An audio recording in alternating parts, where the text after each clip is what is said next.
เพื่อบ่ได้เป็นการมืดคือฮู้จักกันนำกันนั่นเลยเสนตั้งค่าก็ดีขึ้นกับสืบจือปั่นให้กูก็ฮู้จักกันจังไหนคะเนาะวันมื้อใดก่อนหมายถึงกูก็ค่ะจังไหนเนาะจือค่าได้ก็ห้องว่าใจกว่าขึ้นนะครับตั้งเมืองใต้เขาแต่อยู่ไว้ตั้งน้ำจางเมืองใต้ปอดจานจังไหนคะนะยามได้ก่อนมีไว้ตั้งจูเขากรุงเทพค่ะเหตุการณ์สักมอปักเปอร์เซ็นต์จังไหนคะเนาะ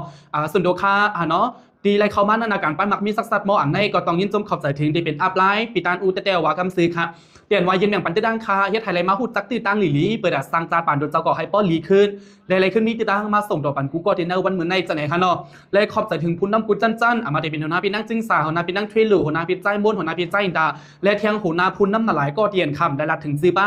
โฮมบ้านดังเจ้าของโครงการจังไหนคะเนาะเตียนเฮาคาจอยแถมซับเลี้ยงสั่งสอนออนไลน์ปันกันมาอยู่กูดาเซนนาการป้ามักมีสักมออันในจังไหนคะนะตัวค่าในมวลตั้งค่าก็ยามีตัวทบนาการได้เหมือนกันเราค่าเป็นก้นหนึ่งก็ดีเอาลองกวางใจเอาลองมั่นใจก็เข้ามานาการในเขาย้อนใครผู้ว่าการในมันเปลี่ยนการเข้มเต้ห้ามเข้มเต้ใครผู้ว่ามันเปลี่ยนการเจ้าหน้าที่เต้อะไรก็เลยจับตัดสินใจก่อนนี้ไรผู้ข้อมูลอันเจียงแรงมันค่ะตั้งแต่จะเมื่อใครให้สร้างมาคารัง3 ปีไปค่ะ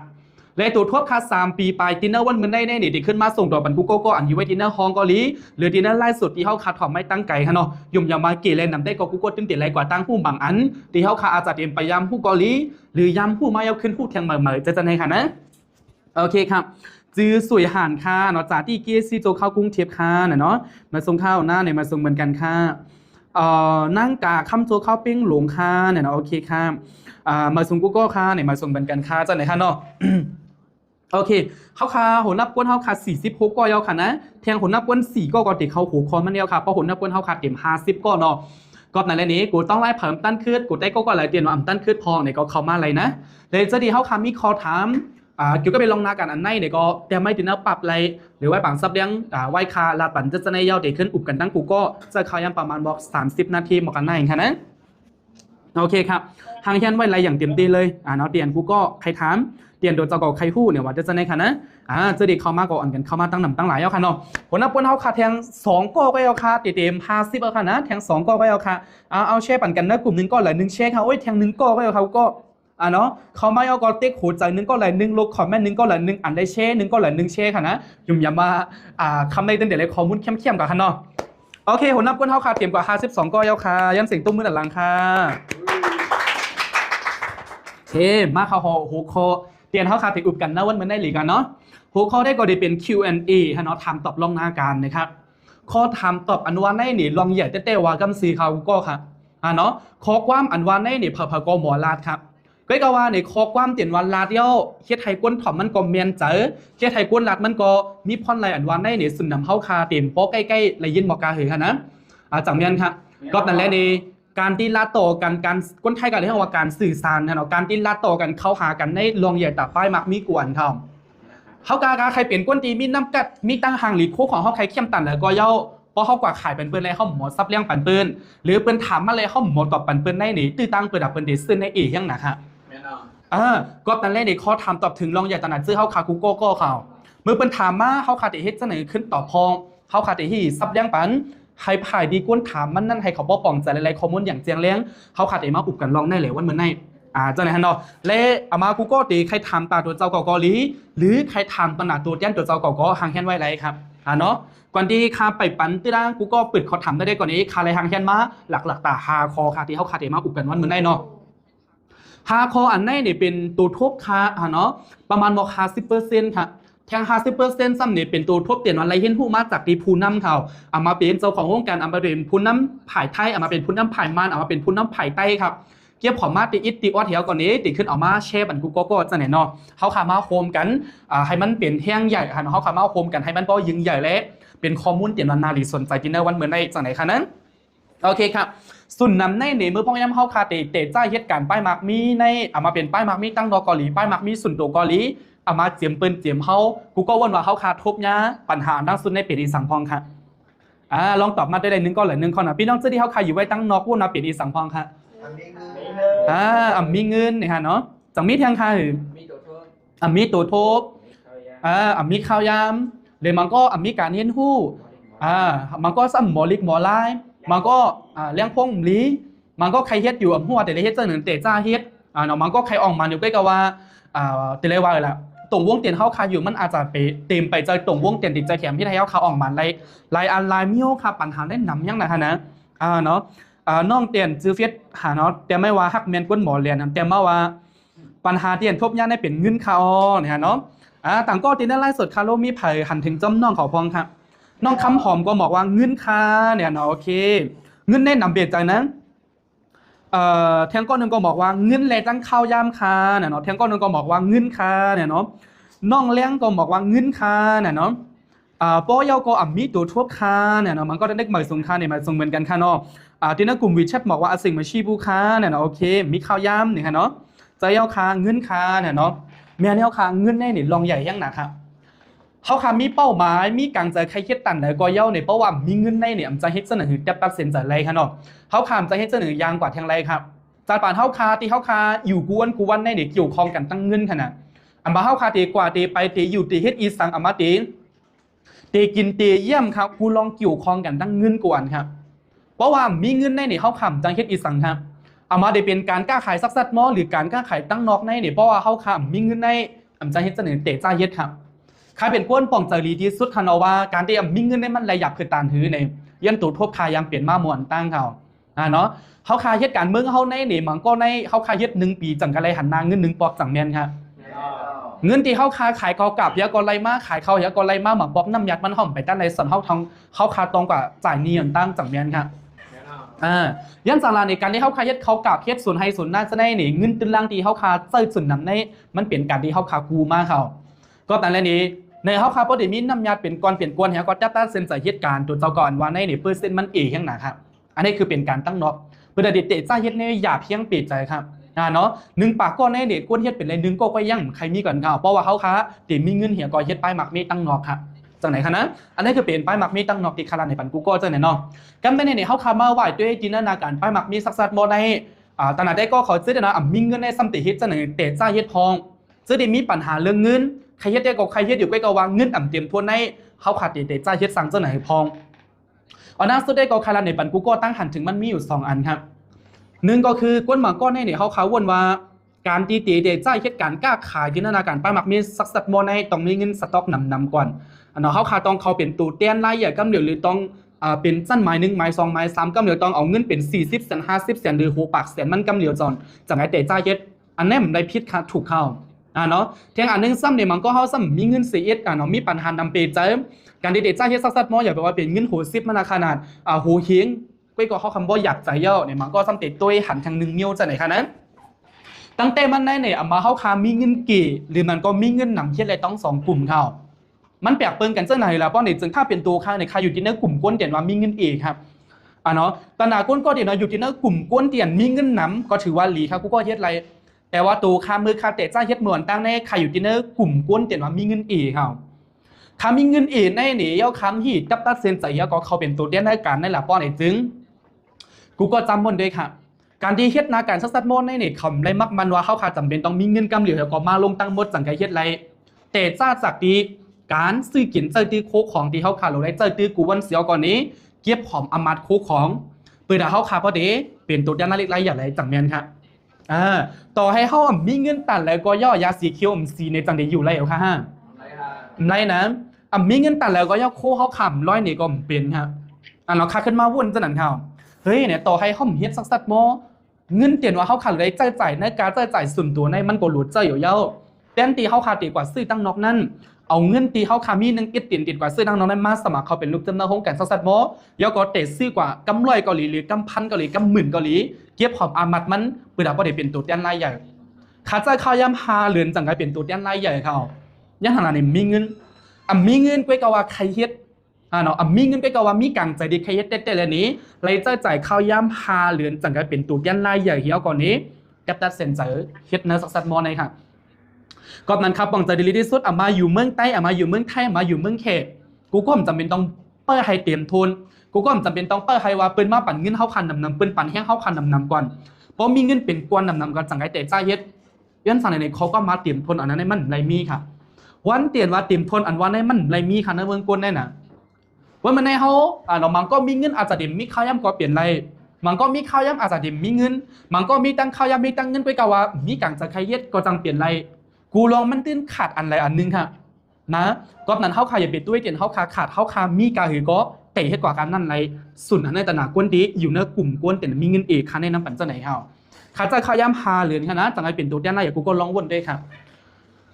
อันในสุนตรากวนมีเงินเอกก็ใครกูก็ไว้ใจจะไหนเฮาก็จะตัดสินใจเฮ็ดค่ะโคจะดังด้วยสุนดูเหลือผุนใส่นะตีกวนดังเห็นแต่ได้ใจดีโคกวนดังเห็นแต่ได้ใจดีซื้อปันค่ะจันดีเฮาขาดีกว่าใจดังเนาะตนากวนมีเงินเอกแต่จ้าเฮ็ดล็อกไลน์อันในค่ะก็ในตนาใต้ก็เขาจะได้เขาคามีเฮียงเงิน1เฮียนหลีเขาใต้ก็มังก็ในนี่ค่ะหันจับตัดสินใจเข้ามาในนาการสักโมในนี่เขาคามีเฮียงเงินหนำค่ะเขาก็ยังมีตัวทบการขายมาเมื่อวันตั้งกูก็จำเป็นต้องไปหาเหรียญเนี่ยจังไปเป็นตัวแดนไล่ใหญ่ค่ะเข้ามาเมื่อในเป็นตัวแดนไล่ใหญ่เลยเมื่อในกำซื้อเขา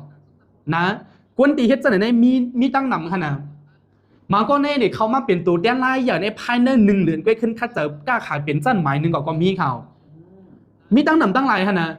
หมายก็มากลุ่มก้นตีมีเงินนำหรือกลุ่มก้นตีมีตัวทบตีเขาคามีเฮียงเงินก็1แค่นหลีครับเพื่อได้เหตุการณ์ค้าขายสักโมนะถ้าเป็นตัวค่าใน5 เหรียญค่าจังไงเป็นตัวย่านไรเต็มมันก็ใน1 เหรียญก็ก่อไรจันเนาะครับมันก็เข้ามา3 เหรียญก็เป็นจันหมาย4 หมาย5ฮะนะเมื่อนังต้องไล่ตีเป็นสายการทนะเป็นนั่งคำซื้อปีเจ้าของแกนเฮาในเมื่อเหรียญป้นขึ้นกว่าจันแปดดินนำที่เป็นจันหมาย4นี่เข้ามาตึ้งหลายเหรียญนี่ค่ะ2-3 เหรียญนี่ค่ะยันเนาะมอกหน้านี่ค่ะนะเป็นกว่าจันหมาย4 ล้านเหรียญค่ะก็นั่นแหละนี่สันจะว่าตัวเขาเป็นคนมีเฮียงเงินเขาก็จำเป็นต้องกว่าตู้คนเจนะมีเฮียงเงินเหี่ยก็แป้งกินแป้งจ่ายแป้งซื้อแป้งสต็อกโคค่ะเขาขาอัดไรเต็มตีเขาขาลงไรเต็มตีครับเพราะเขาเป็นคนมีเฮียงเงินใส่เล่1 เหรียญเอาเป็นจันหมาย1 หมาย2 เหรียญเอาเป็นจันหมาย4 หมาย5ก็คิดไรห่าเพราะมีเฮียงเงินเลขคนที่เขาขำมีเฮียงเงินก็เขาขำจำเป็นต้องกว่าตัวคนที่มีเฮียงเงินเฮ็ดเดี๋ยวก็มาเฮียงใจโต๊ะค่ะ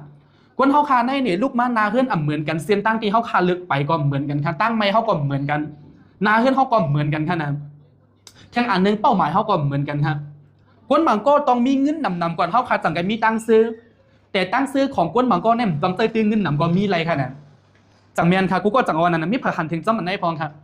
มันอะไรเหมือนกันค่ะนะบางก็ในเนี่ยเขาขาต้องเป็นก้นตีมีเงินนำเขาขาต้องแบบเป็นสัตว์เทศแต่ก่อนจังกันมีตั้งซื้อในจูปานแต่ตอนนั้นมังก็เนี่ยใจขนาดแค่อะไรอยู่จอมโปรเมก็มีตั้งเสื้อแค่อะไรกินข้าวโคหมู่กันก็มีตั้งเสื้อแค่อะไรหัดหน้าลุกหน้าล่างตัวเจ้าก็มีตั้งเสื้อมังก็ตั้งเสื้อของมังก็เนี่ยไรเจ้าเงินนำครับแต่ตั้งเสื้อของมังก็เนี่ยต้องเจ้าเงินนำเขาก็นั้นอย่าไปกว่าคอยจัดปานพายค่ะอย่าไปกว่าตุ้ยเปิ้นเหี่ยก็เขาคามาเอาย่างใจโต๊ะครับตีเขาคากึ่งหลีตุ้ยตีหลีเสเปิ้นตีสุดในเขาคาต้องตุ้ยเส้นตั้งตัวเจ้าเก่าเขาคาต้องเขาว่ามันต้องหาเส้นตั้งตัวเจ้าเก่ามันต้องไปเส้นตั้งตัวเจ้าเก่าอ่ะเนาะค่าได้ปั่นเฮียงจะไหนเขาย้อนสังลาเนี่ค่าละไรจะไหนล่ะถ้าเป็นตูค่าหน้าวันมือค่าเตะจ่ายเฮ็ดสักโมเลค่าเตะรักตัวเจ้าเก่าว่าพวกก็มีเงินเหมือนก้อนนั้นก้อนในก่อนภายในลืมเรียนพวกก็เป็นตูย่านไล่อย่างไรก่อนจังไกเขาเฮ็ดการสักโมได้มีวันเปลี่ยนครับเพราะว่าคัดจะ3 เดือนป้อมในจันเตียนออกเพราะว่าต่างความถามทางจะไหนก็มีมาถึงจุดในไรค่ะกวนตีเปิ้นเฮ็ด1 เดือน 2 เดือนไรก็มีเหมือนกันค่าก็ยินจมๆค่ะย้อนทางละเขามีเฮียงเฮ็ดไรก็ปั่นเฮียงค่ะยินจมแต่ว่าตนาก้นที่เฮ็ดไรก็นึงเขียนปั่นแห้งครับย้อนสังลานี่ก็คือเป็นเส้นตั้งเล็กของเฮาเหมือนกั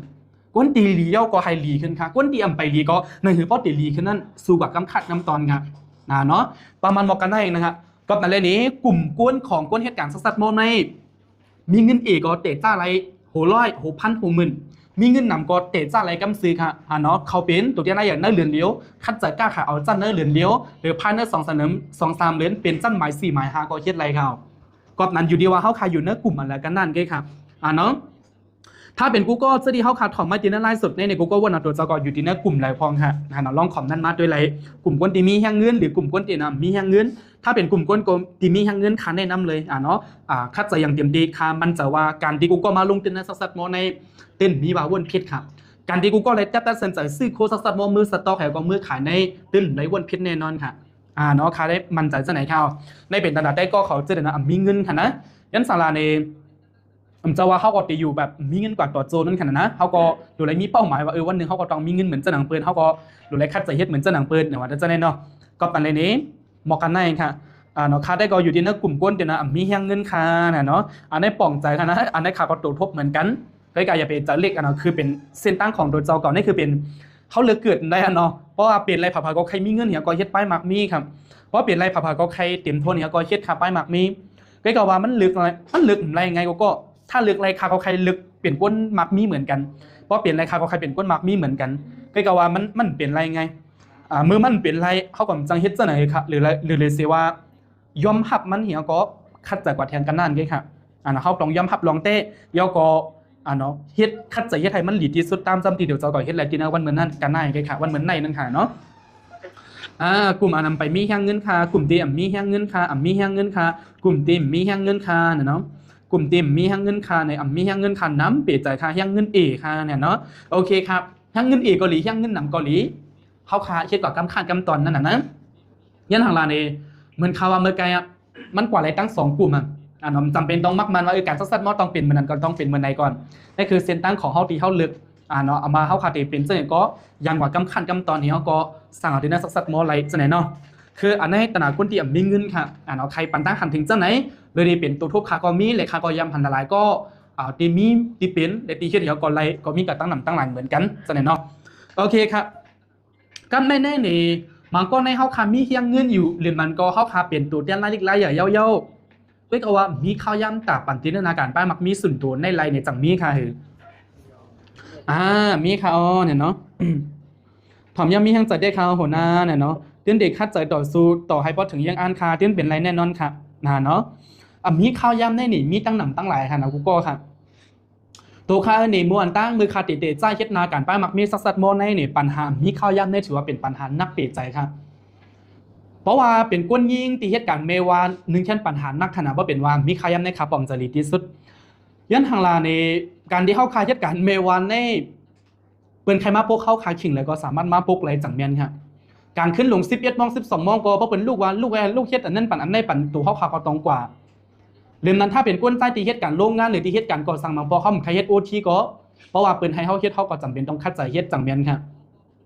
บางก็ในเรือนรับเรือนบนหรือเรือนท่าหรือเป็นวันปีใหม่เอียงก็ย่าเขาขำและยุดกันในแต่ละเส้นใจเหตุการณ์ก็มีตั้งหนำตั้งหลายข่าวก็ในปัญหาที่เนาะมีข้าวย่ำในหนำยังเปียกใจขนาดตัวข้าก็ย้ำทบมาข้าก็พูดว่ามันอยากผืดมันไรเจอลองคัดใจมันไรเจอลองตั้งใจนำเปียกใจค่ะเพื่อเขาคาเต็มยังข้าวย่ำอย่างก่อนนี้มาเหตุการณ์สุนโดดเจ้าก่อนที่เนาะวันเหมือนในจากไหนข้าเนาะใจข้าวหัวหน้าเนี่ยใจข้าวเนี่ยเนาะก้อยกาวานี่แค่กูก็ป่องใจอันนึงก็คือการที่เขาคามีข้าวย่ำอันวานในเนี่ยเขาคาตองป่องใจว่ามีข้าวย่ำเฮ็ดอีสังพองตัวทบคามวนตั้งหรือตรงวงตีขายำอยู่มาในอาจารย์เต็มป้ากูก็น่าจะเตียนเป็นคาเดลัดก็จังเป็นในกูก็อาจารย์เต็มเป็นเจ้าหนังเตียนคาเดลัด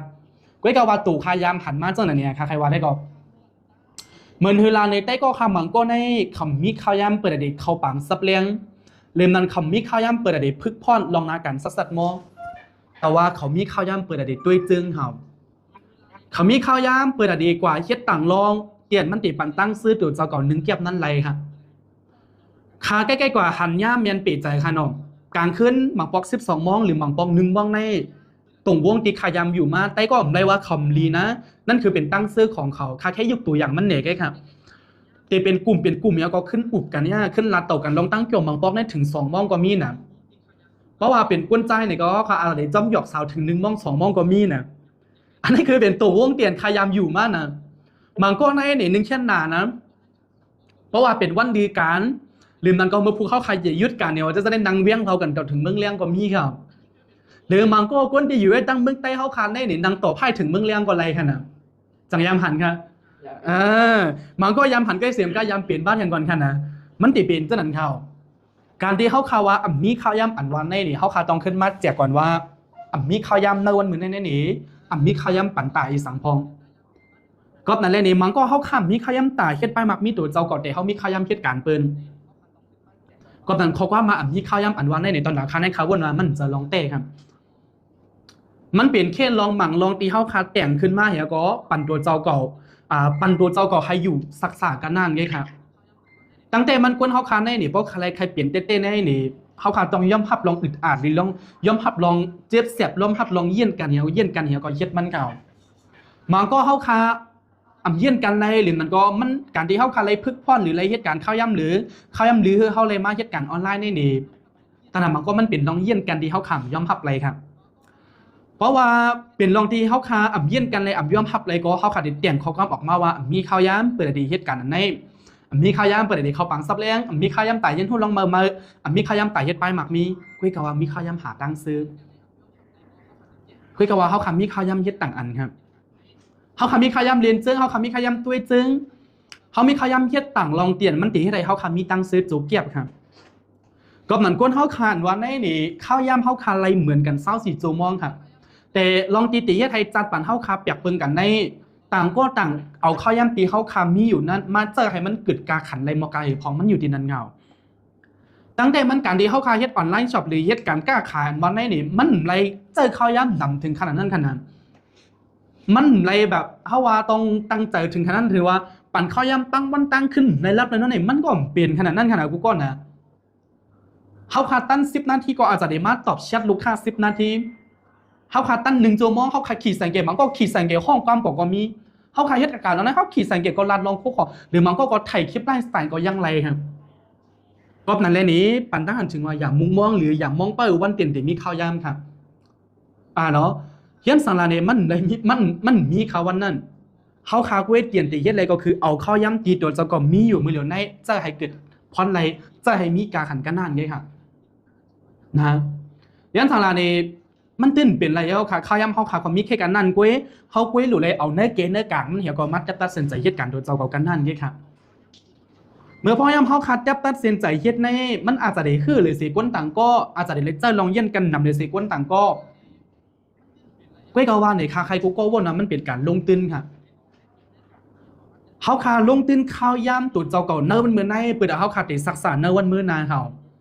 เพราะว่าเขาคำยอมเพื่อไว้ติเนื้อวันมื้อในวันเนื้อนามาเขาคาติเลยคือหรือสิเที่ยงในเปลี่ยนตั้งหลายปุ่นเมืองก้นค่ะเมื่อเหลียวอายุเขาคำไปเยอะยังคำตานอนเขายังคำเลยอ่ะวนนำเขายังคำวนนำตั้งดึกเลยก้อยกามืออายุ40-50มีเงินมีการทบปัญหาเกิดขึ้นมาอย่างมือนั้นเขาขาเต็มเปลี่ยนแล้วค่ะเจอใครเฮ็ดเจอใครสร้างเจอใครวนใครลูกตันอะไรก็ย่อมมันเปลี่ยนกว่าแล้วค่ะคือแต่เจอก็ตู่เขาคามันกว่าจำแล้วค่ะก้อยกาเหมือนจะหนังมือเหลียวเขาคาได้นี่หลายๆก็เขาคาเป็นก้นที่อายุไปถึง40กันครับเขาวนอีสังก็เขาต้องจับแต่เส้นใจเฮ็ดไรกับนั้นเจอเข้าย่ำมือเหลียวให้มีกาขันครับเนาะคาซ้ำไปหมดจัดการเข้าย่ำอันวางโหนะหู้ตีเฮ็ดสังเนาะนางสีวนอยู่ก็เอาข้าวย่ำซุ้มเป็ดติ๊กคาเนาะโอเคใครหมายก็ว่าน้องปั่นข้าวย่ำวนนำเลยสิปั่นข้าวย่ำเฮ็ดไงเนาะเอาง่ายๆเลยก็คือจำเป็นต้องวนเนาะถ้าตั้นอะไรก็รู้อะไรเฮ็ดอะไรก็เฮ็ดเนาะตั้นตักซูปีน้องหนึ่งก็ตักซูปีน้องหนึ่งก็อย่าพมวนเนาะเพราะตั้นติเฮ็ดอีอย่างก่อนเพราะตั้นก็ตักซูกำเหลียวเลยเนาะอย่าพมวนเนาะเพราะตั้นเนี่ยติถ่ายคลิปคู่ของเสนอไทยเลยมันก็เฮ็ดเขาพักก็ถ่ายคลิปมันก็เข้าห้องน้ำก็ถ่ายคลิปมันก็เฮ็ดอย่างก็ถ่ายคลิปเนาะมาพอเขาตั้นเต้เขามันนั่งไอ้พวกนั้นมันวนอย่างก็ออกเต้ก่อนขนาดมันอาจจะมันกวนเขาคำมาพอมันเกียกเฮ็ดจอมเกจำบ่วงมันเฮ็ดจอมเกจำบ่วงมันเหมือนจะหนังคาเขามาพอคาเขากว่าสาขาในนั่งเหี่ยก็เปิดตอบแชทต้องไลน์ในมีผาลาดมากก็มีขนาดนั่งเหี่ยก็เปิดด้วยลิดนั่งมีขยำเต้ก็เปิดเฮ็ดกันเลยเนี่ยมีผาส่งลิกมากก็มีขนาดเว้ยกับหมอปอกในกว่าเลยก็มีคนสั่งโคมากก็มีรอบนั้นเล่นนี้จำเป็นต้องว่าตั้นปูข้าวยามเย้าหรือตั้นหลียจังไกมันนางหลีเฮ็ดครับเอาจำในเกมมันเลยขี่ก้าก็เฮ็ดอะไรก็ขี่ก้าเลยเอาการนั่นเองเขามาสู่ดินเนอร์จัดปานเขาค่ะเอาจัดปานเขาอยู่ดินเนอร์การค่ะอยู่ที่เลยก็ให้เปลี่ยนการครับเฮ็ดจังนั้นคือก็ให้มันเปลี่ยนการไรอยู่ที่เลยก็ให้มันเปลี่ยนการไรเขาเพราะเหมือนจังนั้นนะคะยุ่มยำบ้าเต็มมีปัญหาค่ะยันขณะนี้เขาเต็มได้วุ่นหนักมาครับเพราะกินข้าวก็เพราะเป็นเหตุการณ์ก็เหตุการณ์อะไรเพราะตันหนาป้วนก็บ่หลีฮะนะเพราะมีข้าวยับหนาป้วนก็ตันบ่หลีครับกวนเฮาค่ะในมันหมอวุ่นหนักเหมือนจังน้องก็ดีเมื่อไกลว่าเฮามาบอกตันหนาฮู้แต่เฮ็ดอีหยังก็มันก็คนนอนวันก็ตั้งวันก็มีค่ะนะก็นั้นตันเฮียงหนาก็บ่หลีครับมาเป็นการเอียงก็หาเฮ็ดจำเกตจำหมองมันฮิปแนบจังนั้นอะไรมาบอกมันนึงแค่หลีกันข้าวนะฮิปแนบจังไหนมาบอกมันนึงแค่มีตังซื้อข้าวใครยังวุ่นจังไหนค่ะนะก็ในมาพอคันให้ตั้งนังรถเดี๋ยวก็ตั้งถ่อมคลิปตั้งนังรถเดี๋ยวก็ตั้งตอบแชทเนาะตั้งไปตั้งเหี่ยก็คิดต่างหนึ่งมีมาพอก็ให้มันนังเหี่ยก็ตุ้ยพงให้ไหนมันก็ขั้นค่ะนะมันก็ขั้นเต้ค่ะเพราะตั้งนี่เหลียจังไกเฮ็ดนะก็นั่นแหละหมอจัดการเป็นทางครับต้องจัดการเนาะตั้งเหมือนแล้วก็เฮ็ดเหมือนนั้นอย่างเต็มที่เลยเนาะเลยข้าวย่ำนึงอิดเหมือนแล้วก็เฮ็ดในกลางเกณฑ์นั้นจำเป็นต้องว่าตีที่จัดการข้าวย่ำตีที่จัดการข้าวย่ำพองตีเฮ็ดอันนั้นข้าวอะไรพองจำเป็นต้องวนนะครับว่าเราจัดการเปลี่ยนนะเพราะเขาอยากลายเงาลายมันอะไรก็อยู่จำเงาลายมันให้มันเปลี่ยนกันนั่นก็เอาค่ะนะเหมือนเจ้าหนังเมื่อเรียนในวันเมื่อกับลีขันน้ำมันเคือนหรือส่งข้ออยากตั้งเขาก็เรียกลายมันอะไรขนาดเดซี่อยู่จำมันให้เปลี่ยนกันค่ะ มันก็ในขันน้ำมันคืนเขายังมาเฮ็ดคอนเทนต์ไหนก็ไรเงินย้อนมันตั้งหนังตั้งหลายนะมันก็วานเมืองหลีเขายังเอามาเฮ็ดคอนเทนต์หรือเขายังเอามาเฮ็ดคลิปหาต้าไรลองเขายังหาเงินไรจำมันอ่ะคำปิ่นเงาไล่ค่ะปิ่นเงาไล่ก็ว่าเอาตัวนั้นอยู่จำเงาไล่อันนั้นให้มันเปลี่ยนเงากวนห้องคาก็เหมือนกันครับอันเป็นว่าตกล็อกเลยก็อยู่ล็อกนั้นให้มันเปลี่ยนอันว่านั้นแค่นั้นก็นั่นแหละจำเป็นต้องเรียกไล่ลองหมั่งลองค่ะที่เขาคันเรียกไล่มันเราอยู่จำมันให้เปลี่ยนไงค่ะเราย่อมหับมันอย่างก็อยู่จำมันให้เปลี่ยนในปิ่นให้มันเป็นตีตั้งมองกันได้ไงค่ะนะยุ่มยามว่ามันก็ได้เป็นเส้นตั้งออกตัวเจ้าก่อนหนึ่งอันเหมือนกันจังไหนคะเนาะก็นั่นแหละมันมีจังไหนในคะเนาะตีขนาดได้ก่อนเนาะโอเคค่ะจำเป็นต้องตั้นน้ำเนาะใจขย้ำตั้นหนึ่งอิดให้เกิดการขันเนาะจำเป็นต้องคัดเจอเรียกไล่มังอันที่เข้าคัดเรียกไล่ไรอยู่จะมันให้เป็นเอามันให้มันเป็นตื้อตาโดยก่อนไรแล้วค่ะเนาะโอเคค่ะโค้งกลางหรือเมืองก้นหรืออีหยังปันมาตื้อตั้งเส้นเหรอก็เอาตื้อตั้งอันนั้นเหรอก็คิดกลับไว้ค่ะมันเข้าค่ะเรียกไล่มันไรจังไหนเนาะโอเคก้นหางหลีก็ต้องอยู่จำลองหางหลีนั่นเกลียวค่ะนะโอเคอันนี้ส่วนตนาก้นเตียนมีข้าวย้ำค่ะไว้ก็ว่าในปัญหามันก็แน่ในติดใจเหตุการณ์ออนไลน์แทงอันนั้นก็คือเขาบ่นมาก้นขายมันนำนะกูว่าขายอะไรมีปัญหาในพองค่ะลืมนั้นก็มีพยายามทบปัญหาในพองค่ะจังมีค่ะพี่น้องเขาเสียเด่นอยู่ไว้ตั้งนอกค่ะมีตั้งหลายขนาดที่นั่นไล่สุดก็ค่ะก็ยุ่มยามามีเหมือนกันค่ะเนาะยิงเตะปวดจางลูกยิงอ่อนปอนเนาะโอเคเมียนคาเนี่ยเนาะเมียนคาเอาคาเนี่ยเนาะก้นขายมันนำกูว่าเขาขายอะไรเนาะกว่าตั้งหลายก็เป็นก้นขายของซัดมอหลายกว่าด้วยตั้งหลายก็เป็นก้นขายผุนสภาวะหลายก่อนได้ตั้งหลายก็เป็นก้นขายยาโฮเลนนั่งยิ่งหลายเนาะขายยาเปจะมีกูเขียงน้ำอย่างค่ะนะมีแต่ก็หลายเปลี่ยนว่าทบยาปัญหาในพองค่ะมีมีค่ะนะจากป่านก็หาเงินมีแห้งจ่ายกันมันนำได้ข้าวนะเนี่ยโอเคค่ะเอาค่ะเนี่ยเนาะเมียนเย้าค่ะเนี่ยเนาะเมียนเต้ค่ะเนี่ยเนาะมีคาอเนี่ยเนาะเลอันนึงกินคาตึกยามากุยคาน่ะเนาะน้องเลี้ยงบอกว่ามีคาอเนี่ยเนาะต่างก็คาโลจะเด่นว่า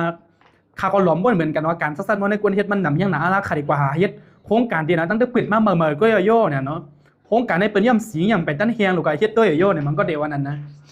เฮาได้ไรเป็นก้นอ่อนโหเพิ่นเฮาได้ไรก้นเฮ็ดเป็นเฮาได้ไรเป็นก้นเฮ็ดอ่อนตั้งไงเนาะโอเคคาขอยามม่วนจังนั้นเนี่ยเนาะน้องหมวยเนี่ยเนาะมีคาอเนี่ยเนาะโอเคเพราะนั้นได้ค่ะอาจจะต้องปิดปันโครงการกูกดแห่งอันใหม่ๆนะเพราะกูว่ามันเพราะบางลีก็หลายจังมาย่อมสีป้าก็แล้วค่ะย่อมสีโครงการป้าโอเคหยอกๆค่ะนะป้าขาก็นึงค่ะเนาะชีปาเด้เนี่ยค่ะเนาะโอเคมีค่ะเนี่ยเนาะแค่ให้กูก็เข้าใจว่าย้อนสั่งเลกวนขายมันนำเนาะย้อนสั่งเลกวนขายมันนำนี่กูก็จำอ้วนได้ค่ะย้อนมันหลีเนี่ยค่ะต่างก็คาโลกูก็ว่านะย้อนสั่งเลยก้นขายมันหนำครับที่เป็นโคขวางซัดมอค่ะนะด้วยดังหลายก็เป็นพุ่นน้ำด้วยดังหลายก็เป็นยาโฮเลนั่งยิ่งด้วยดังหลายก็เป็นยาซีเคียวด้วยดังหลายก็เป็นแอสโซตีมออะไรค่ะนะกูก็นะมันเป็นย้อนสั่งพอง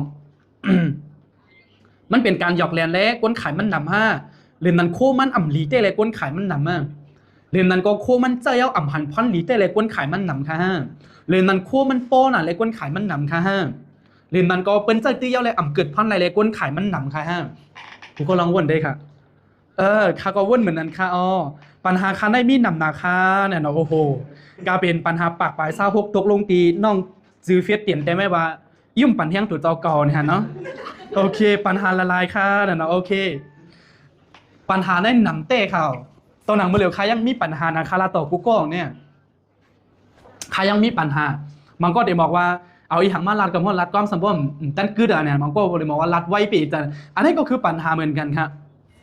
ปัญหาในมีหนำก็ใจเขาแค่กับมันเป็นปัญหาล้องเล็กเลยครับใครอำนาจกุฎาเซว่าให้ไว้ปัญหาเหมือนเม็ดทรายปังลายครับเม็ดทรายปังลายจังนำค่ะไม่พยายามหันเม็ดทรายปังลายพองค่ะนำค่ะจังเมียนค่ะเหรอนับสัมพันธ์ไรขนาดเม็ดทรายปังลายน้ำเบียดใจครับกล้วยกอมันเล็กๆเลยค่ะนะมันเล็กๆแค่เขายังหยิบหนึ่งมันอะไรเหมือนกันค่ะปัญหาในนำเขาใกล้ๆมันเป็นปัญหาเล็กๆเลยค่ะเขาขาคำป้นมันไรเขาเพราะว่ามีปัญหาในก้นเขาคำพูดแต่อยู่ที่ไหนค่ะการกู้อันนี้เป็นการแก้ปัญหาแก้ปัญหาไรนำก่อนมีเงินนำค่ะเป็นก้นแก้ปัญหาเขียนหาเงินไรนำค่ะนะอันนี้ตอบปันดีน้องเตียนจะมาคามีปัญหานำเนี่ยเนาะ ปัญหามันตึ้นมีกันกูก็ค่ะจากไหนคะนะย้อนเป็นกับปานออนไลน์เลยโคก็เจอหลีก้นขายมันก่อนนำค่ะเนี่ยเนาะขยันตอบอันทั้งนึงขอย้อนเปว่าก้นซื้อมันนำเลยก้นขายมันจังใครนำข้าวจังเมียนค่ะเฮมังก็ในสั่งมือโคยังไปตั้นมือถึงก้นเอามันบ่มีโมดอ่ะมังก็ในโคอันสั่งไว้ยังไปตั้นถึงอันขายมันยังเมียวอ่ะจังเมียนค่ะเฮการที่เขาค้าขายโคเหี่ยก็มีก้นขายนั้นถือว่าเป็นลองลีค่ะกูก็อย่าเป็นตัวมันเป็นลองลีค่ะนะตัวหันว่ามันเป็นลองลีครับยันสังลาในโคมันเข้มเต้เลยเป็นจังได้ขายเขานะก้อยกว่าตอนด่าเขาคาติดขายเลยในเขาติดขายเฮ็ดจังหนึ่งให้มันเหมือนเปิ้นกันนั่นไงค่ะขายยาโฮเลนนั่งยิ่งเหมือนกันตีเฮ็ดจังหนึ่งคือขายอย่าไปให้มันเหมือนเปิ้นก็ขายยาโฮเลนนั่งยิ่งเขาก็ขายยาโฮเลนนั่งยิ่งเปิ้นเขาติดเฮ็ดจังหนึ่งขายพองล็อกไล่ขายมันมีนำนะครับพอเขาขายเฮ็ดให้มันเปียกเปิงเปิ้นไรเหลือเข้าปั่นลองหยุ่มยำลูกค้านำเลยสิเปิ้นไรเปิ้นก็มาซื้อตีเขาเมื่อนางขายยาโฮเลนนั่งยิ่งถ้าเป็นหัวหน้านั่งจำหอมในก่อนเลยเขาก็จะได้ลองปัญหาว่าโอ้การที่กินยาโฮเลนนั่งยิ่งในมันใจให้กลางปั่นนั่งเป็นกินสารเต้านมนะใจให้ได้เลือดเข้าลงปุ่งมันนะอาจจะให้ไทยผิวเนื้อหนังเข้าเข้มนะถ้าเป็นนั่งยิ่งก่อนนะโอ้ก็ติดก่อนนี่เขาก็ติดขายปัญหาจะได้ครับอันนี้คือเป็นลอกไล่ขายของหัวหน้านั่งจำหอมในก่อนเลยถ้าเป็นลอกไล่ขายมังก็เขาขำเจ้าลอกไล่ในขณะเขาแค่เพราะเป็นก้นยิ่งก็ปิดในนมก็เป็นเพราะมาถามเสื้อค่ะจังเมียนค่ะเหรออันนี้ก็คือเป็นลอกไล่ขายเหมือนกันครับขายยาโฮเลนนั่งยิ่งเหมือนกันก้อยกะว่าเขาขัดดีขายให้มันเหมือนเปิ้นเหมือนเป็นก็เต้นมาซื้อเขานะนั่งยิ่งหมังก็ในเด็กขายซื้อป้าเนี่ยลาถังค่ะนะแค่เอาฟงของเนี่ยก็ปล่อยนมในเย็นก็เป็นประมาณซื้อเขาขายซื้อป้าแต่นั่งยิ่งหมังก็ซ้ำลาดลงพอนหลีมันตั้งนำได้มันมีอันหอมมันจะไหนนะอันต้มมันจะไหนนะมันเตะไทยใหญ่จะไหนนะเตะหันเข้มจะไหนคือลอกไล่ขายมันปากปลายเศร้าฮาค่ะอยู่ดีกับผลิตเจอลอกไล่ไหนกันนั่นไงครับขายเหตุการณ์สักเซตมัวมากครั้ง3 ปีครับคำย้ำต้นแบบถอดคู่เห็นก็ตระว่าโอ้คากินอสุติโมในเข้มจะไหนคากินสกอยเข้มจะไหนคากินนั่นเข้มยามเฮ็ดเสียปวขนาดแต่มันก็เฮ็ดก็มีครับตีเขาเฮ็ดจันเขาขายอะไรก็มีตีขายเฮ็ดลอกไล่ขายอะไรก็มีครับก้นเข้าคำเหมือนกันครับนะลอกไล่ปากปลายเศร้าฮาอยู่ที่ว่าเขาตีหาลอกไล่เตียนตีเมียนกันตั้งตัวจะก็เจ้าหนังคือกันนั่นไงครับขายเหมือนกันก้อยกาตีขายเจ้าหนึ่งให้มันบ่เต็มเหมือนเปิ้นโคเป็นอันเดียวกันก็ตีลัดเจ้าหนึ่งให้มันบ่เป็นเป็นอันเดียวกันนั่นไงครับเขาขาดตรงนี้น้ำกัดอันได้ข่าวใครมีหนังน้ำกัดอันไหนน้ำกัดอะไรมีมาหางกล้วยค่ะมันต้องรีบเพี้ยนมันต้องพึ่งข่าวมันต้องพึ่งข่าวยกตัวอย่างมันก้นหาเงินเหนือเฟซบุ๊กก้นหาเงินเหนือเฟซบุ๊กในนี่เป้าหมายเขาหาเงินเหนือเฟซบุ๊กเหมือนกันไงค่ะแต่ตอนไหนได้มาเงินเหนือเฟซบุ๊กในต่างก็ต่างเจอล็อกไล่เหมือนกันค่ะจังกูก็หันใครนางอิงตีมีโผมังก็ในเขาก็เลี้ยนน้องใจโผเขาเนเปิ้ลไลวิวมากกว่ามีค่ะนะก้นใจมังก็มีเขาคาไรเงินเหนือเฟซบุ๊กเขาก็เจอล็อกไลน์แต่เลยว่าล่ะไทยแบบไทยเมฆเขาแบบปล่อยแบบอาลีจะได้ไทยเปิดได้วิวมากกว่ามีเหมือนกันครับอย่างหลังเป้าหมายเขาคือวิวเปิดได้เขาได้เงินเหนือเฟซบุ๊กมังก็เจอล็อกไลน์จะนั้นใครหาเงินเหนือเฟซบุ๊กเหมือนกันแต่มังก็ปั่นตั้งคู่เปิดได้วิวนั้นไรเงินเหนือเฟซบุ๊กในทางล็อกไลน์ครับหรือมังก็เขาเป็นก้นเกียร์กินตั้งกินในเปิ้ลเขาคาเฮ็ดเนาะฟุตบอลกาเป็นก้นตีกินเนเปิ้ลกินอันนั่นกินตั้งกินโคตั้งกินปิ้งเนเปิ้ลในก็หาวิวเปิดได้เงินเหมือนกันค่ะหรือมันก็เข้าคาแต่เฮ็ดคลิปตื้อตั้งเล่นุ่นเล่นี่เล่ในให้เป็นส่วนใจยากกว่านี้มาติดตามในเปิดได้เงินก็มีเหมือนกันครับตั้งแต่มันในเป้าหมายคือหาเงินหรือเฟซบุ๊กแต่ล็อกไลน์หามันเหมือนกันค่ะจังเมียนค่ะมันก็มีน้ำกัดหาต้าหรือมันก็มีน้ำกัดขีหล่าหรือมันก็มีน้ำกัดขีจะลำหรือมันก็มีน้ำกัดในคลองลีโดเจ้าก่อนหรือมันก็มีน้ำกัดเตียอันนั้นเหมือนกันครับก้นห่อมิทาโหภายตันแล้วก็ย่อเปิ่นเอาแทบต้นไม้ครับผ้าภายตันแล้วก็ย่อเปิ่นเอามาตัดขนโหครับก้นห่อคานึงก็ต่อนึงก็ในน้ำกัดเข้าเหมือนกันครับมันก็ในเขียนการขายออนไลน์แต่ว่าเขียนลองออฟไลน์ขนาดมันก็ในเขียนลองออฟไลน์แต่เขียนลองออนไลน์ครับอยู่ที่ว่าเขาขาดติดเจ้าล็อกไลน์เจ้าหนังคือขายเสียก่อนหนังให้มันพอเต็มเหมือนเปิ่นเนี่ยกว่าเส้นตั้งเต็นเขาหรือการนั่นไงค่ะการนั่นไงค่ะพี่น้องเขามันจะว่าโอ้เป็นปล่อยนมเขาก็ต้องปล่อยเนี่ยเป็นรอนกุนเขาก็ต้องรอนกุนเนี่ยเป็นลานลองหาต้าเขาก็ต้องหาต้าเนี่ยเป็นเล่เขาก็ต้องเล่เนี่ยมันเจอค่ะกุนเขาค่ะในกลุ่มก้นอันว่าในมันมีหลายกลุ่มเขาขายอย่างมุงมองเปิดเดให้ก้นกูก็มาเกียร์เขาหรือให้มาเป็นลูกค้าให้มาซื้อตีเขากูก็ครับหนึ่งเขาคำมุงมองเลยเขาขายเฮ็ดหลายเมียวหนึ่งมันแค่เตี่ยมลายสีเมียวค่ะอันนั้นสุดเขาขับปักใจใส่กลุ่มก้นตีเขาขาตีเอากลุ่มก้นเตียนตีเขาขาตีใครเขามาเฮ็ดกันจะมาหรือเขามาซื้อโคตีเขานั่นเอากลุ่มก้นเตียนไอเกียร์เหมือนกันฮะเขาก็เฮ็ดตามจำนั่นค่ะมันกันหน้าอย่างไงครับพี่น้องเขา ตั้งแต่มันเลยอยากเขาลองลองเขาวนให้มันอยากก็เปลี่ยนเลยเฮา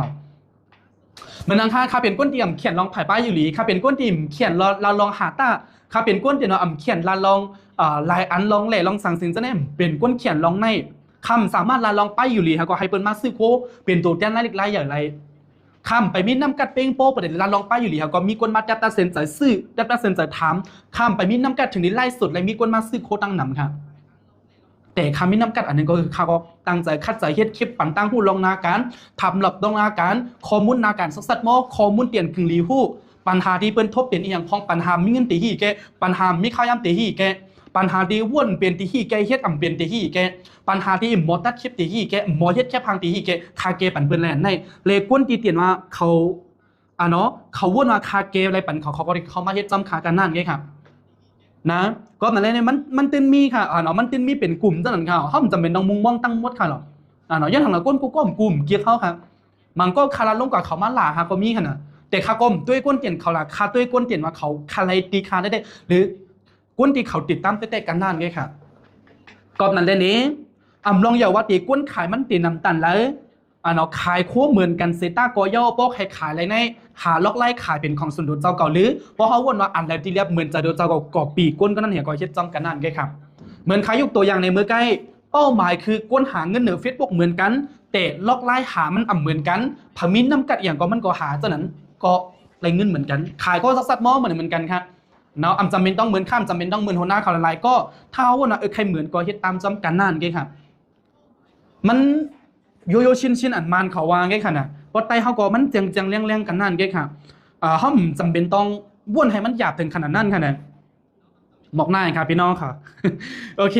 มีเผาวนว่ามันก็ใจเตะว่าเนี่ยมั่วอันตั้งยามวนเมียนจังไหนเนี่ยมีเผาวนจังไหนพองค่ะพี่น้องเขาที่น่าสดสามารถเตรียมข่าวมันมาเลยค่ะนะโอเคครับ